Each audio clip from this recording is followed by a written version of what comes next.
Human babies are a bit like garden seeds. They may turn out exactly like the front of the packet, the image of their mum or dad, but then again, just as likely not.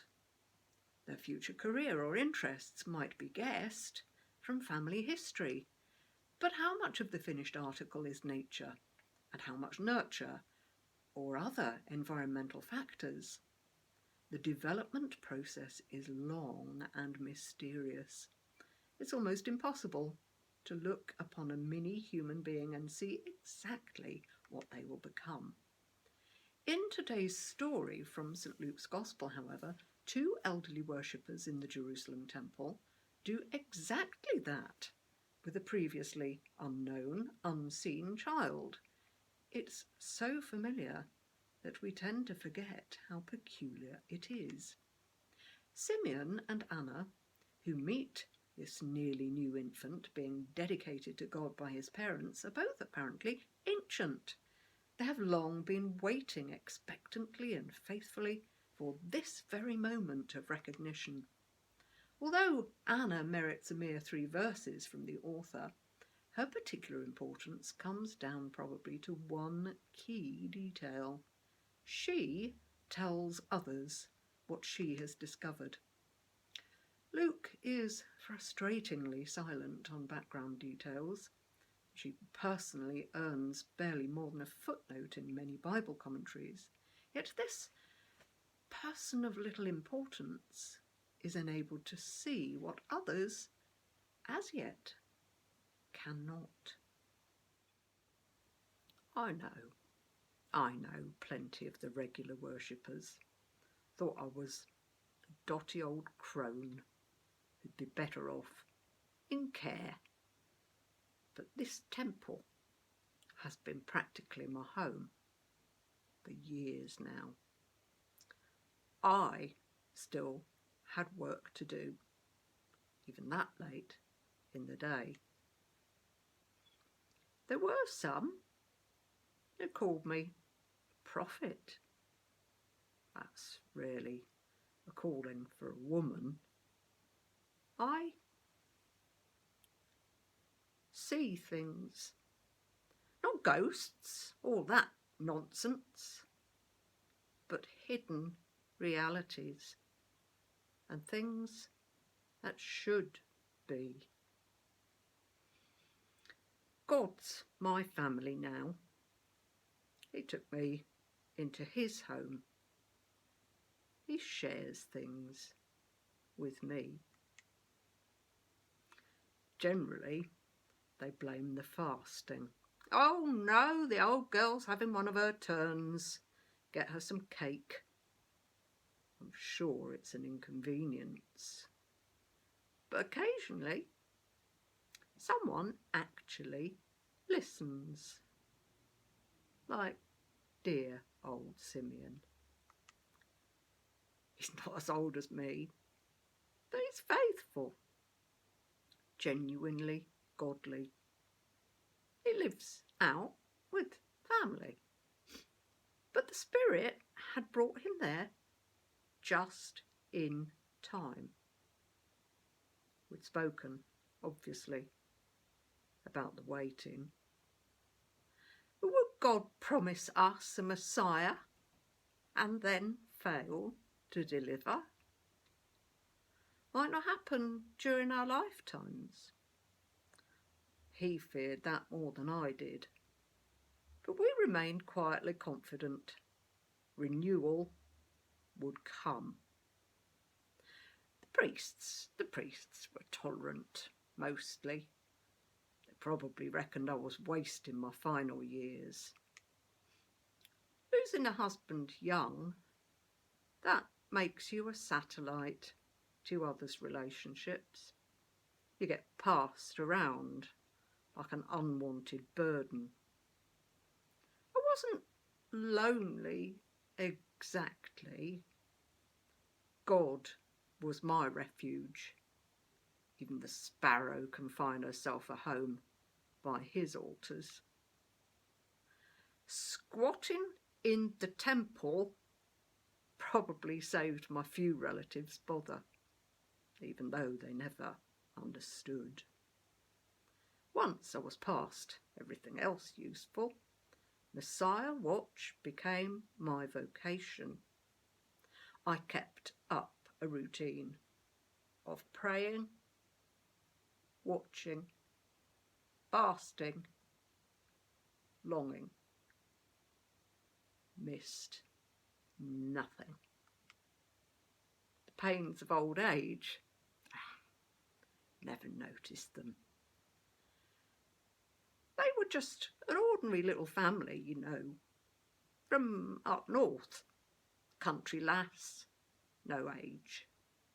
Her husband a small town tradesman. They'd made the trek for the purification sacrifice. They couldn't go the whole lamb, though. Too expensive for them. Nobody much would have given them a second glance. But as I crossed the outer courtyard that morning, my eyes were drawn to a baby in Simeon's arms. His face, like a lifelong anxiety, had simply been removed. I hurried over just to hear him saying, "Lord, you let your servant depart in peace." And I knew at once. I peered at the child. My vision suddenly pin sharp. All expression, no features, like any other. Tiny black eyes, gazing intently at Simeon.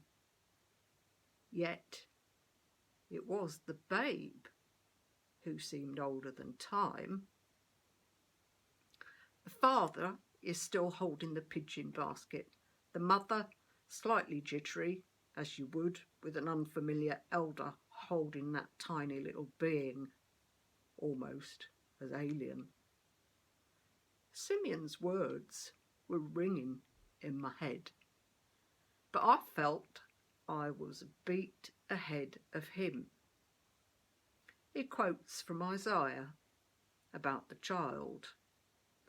A light to reveal God to the nations, the glory of his people Israel. The scene migrates into super colour, but I don't feel faint for once. This is the one. Suddenly, I realise I've been focusing on the temple. This city, however vast, it's not enough. The light, it's radiating outwards, knowing no obstacles, no boundaries. I turned back to the parents. They looked neither condescending nor impatiently indulgent as the young do, more genuinely astonished.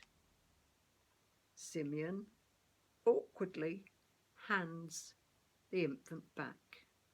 Oh, bless them, as you'd expect, but then takes the mother gently by the elbow to add words of warning. The falling and rising of many. A sword will pierce your own soul. That poor girl, what an unnerving experience. Suddenly, a deep shadow creeps across the bright flagstones towards them. It looks looks like a sword, maybe even a cross. As they took their leave, I stretched to touch the boy's head fleetingly and nod to his mother. My mouth is suddenly babbling with praise and thanksgiving, my heart as light as air. It was the beginning. At last!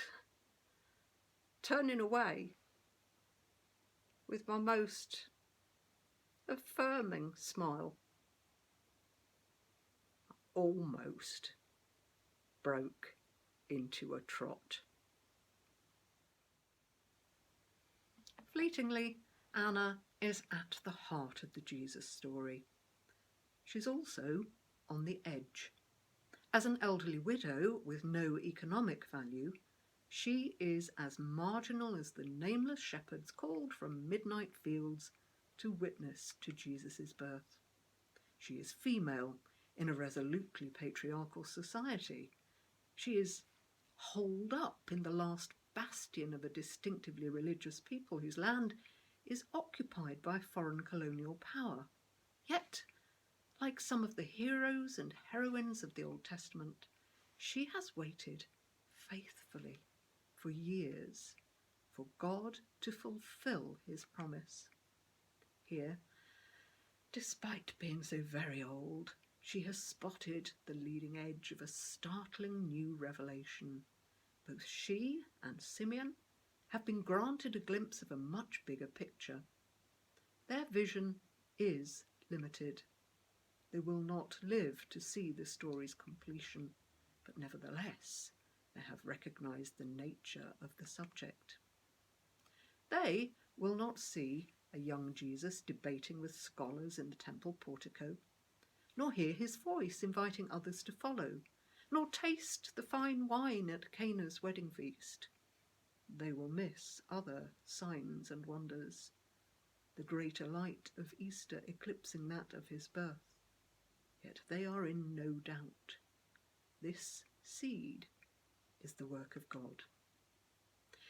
In the usual way of puzzles, an intelligible picture of Jesus will be composed of many individual pieces. Some might have been lost or overlooked en route.